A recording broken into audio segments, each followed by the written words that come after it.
Bonjour à tous, bienvenue sur ma chaîne. Aujourd'hui je vous propose la recette du gratin de chou-fleur. Alors c'est une recette qui est très facile à faire, même les débutants peuvent le faire.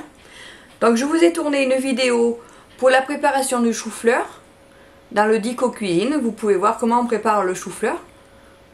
Pour ceux qui ne savent pas, qui n'ont pas l'habitude du chou-fleur frais.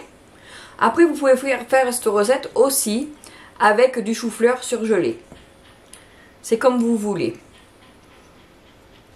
Donc j'ai fait cuire mon chou-fleur pendant 8 minutes sous pression. Donc à la cocotte minute ou dans votre robot cuiseur. Comme le Cookéo, Monsieur Cuisine ou autre. Pendant 8 minutes. Il est suffisamment cuit. Ensuite, avec ça, on va faire une béchamel. Alors, moi je vais faire une béchamel sans matière grasse. Du coup, pour la béchamel, c'est pareil. Vous pouvez aller voir dans la playlist Dico Cuisine. Il y a comment faire une béchamel. Alors, vous avez la recette de la vraie béchamel avec le beurre. Et vous avez la recette de la béchamel allégée. Celle que je vais faire aujourd'hui, sans matière grasse. Et pour combler le manque de matière grasse, je vais rajouter un petit peu de crème. Donc je vais certainement mettre la moitié de la brique, 10 cl de crème. Donc pour la recette, il vous faut 1 kg de chou-fleur. Il vous faut un demi-litre de lait. 30 g de maïzena.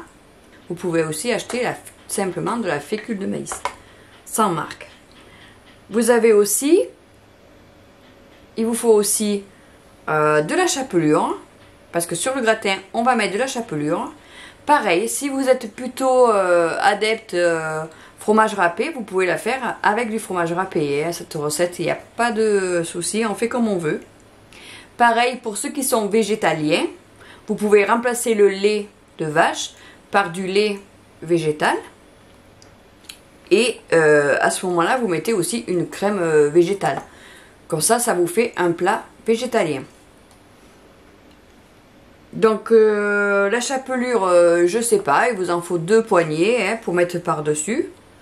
Donc, je n'ai pas pesé, je vais pas peser. On va dire 10 cl de crème, mais bon, prévoyez une brique, hein, de toute façon, ça va être par brique. Du sel, du poivre. Voilà. Alors, pour le début de la recette, je vais mettre à bouillir le lait et dès qu'il est chaud, je reviens vers vous pour vous montrer. Voilà, mon lait, il est presque en train de bouillir. Donc la maïzena, 30 g. Je mets un petit peu d'eau pour la diluer.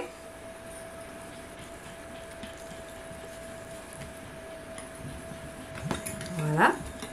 Alors moi je la mets à la fin, quand le lait est bouillant. Comme ça j'ai pas besoin de surveiller, de touiller tout le long. Et ça se fait après. Voilà, le lait il est bouillant. Je verse la maïzena. Et je remue. J'essaie de récupérer toute la maïzena, ça serait bien. Voilà. Et là, ma sauce est prête.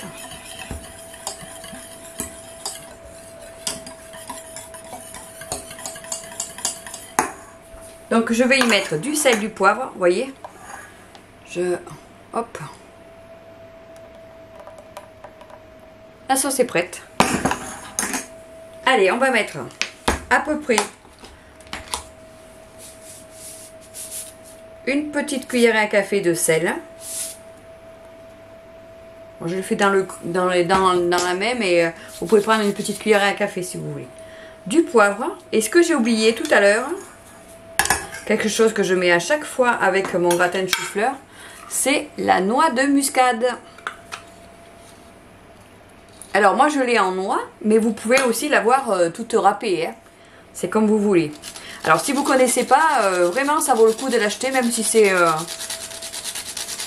un petit peu cher.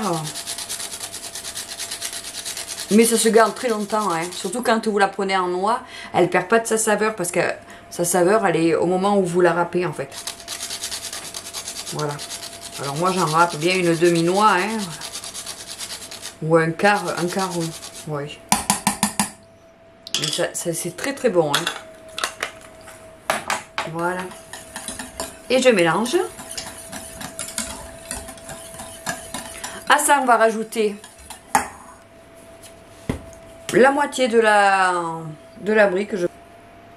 Hop. Voilà. La moitié, ça suffit. Et je verse sur mon chou-fleur. Allez, on verse avec dans le plat.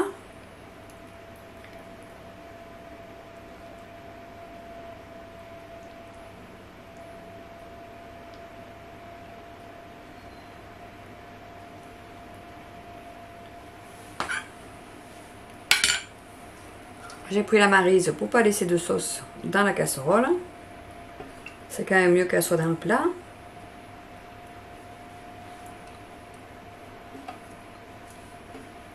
Voilà, alors bien sûr j'ai oublié de vous dire, mais vous avez préchauffé le four. À partir du moment que vous mettez le lait à chauffer, vous préchauffez le four. Hein. Ou quand la sauce est prête, vous préchauffez le four. Voilà. Parfait. Et votre gratin est presque terminé. Il n'y a plus qu'à mettre la chapelure. Pour ceux qui mettent de la chapelure. Voilà, hop. Et ça, c'est un gratin pour 4 personnes. Hein. J'ai mis mon châle et il y a toujours la ficelle qui n'est pas coupée. On va la voir sur la vidéo. Oui, à l'occasion, je tricote. Voilà.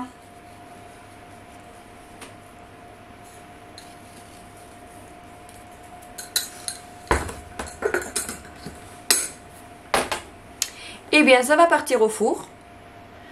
Alors, je vais le mettre à cuire pendant minimum 30 minutes. Je vous dirai ça dès que j'aurai sorti du four. À tout à l'heure. Et voilà, il est sorti du four. Alors, il a cuit un peu plus que 30 minutes. Il a cuit 45 minutes. Mais après, ça dépend du four. Voilà. Eh bien, le gratin est cuit. Je vais vous en montrer une cuillère si vous voulez. Il reste crémeux. Vous voyez?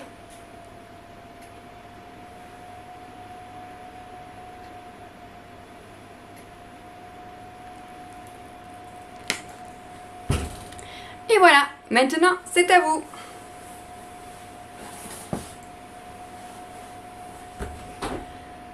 Si vous avez aimé la recette, pensez à me mettre un petit pouce levé. Au plus il y en a, au plus ça m'encourage. Partagez avec vos amis. Abonnez-vous si vous êtes nouveau sur cette chaîne. Comme ça vous pourrez voir les autres publications. Je publie 2 fois par semaine. Le mercredi et le samedi. J'essaye de varier les recettes. J'ai des recettes assez simples. Je vous remercie tous et toutes d'avoir regardé ma vidéo jusqu'au bout. Et je vous dis à bientôt!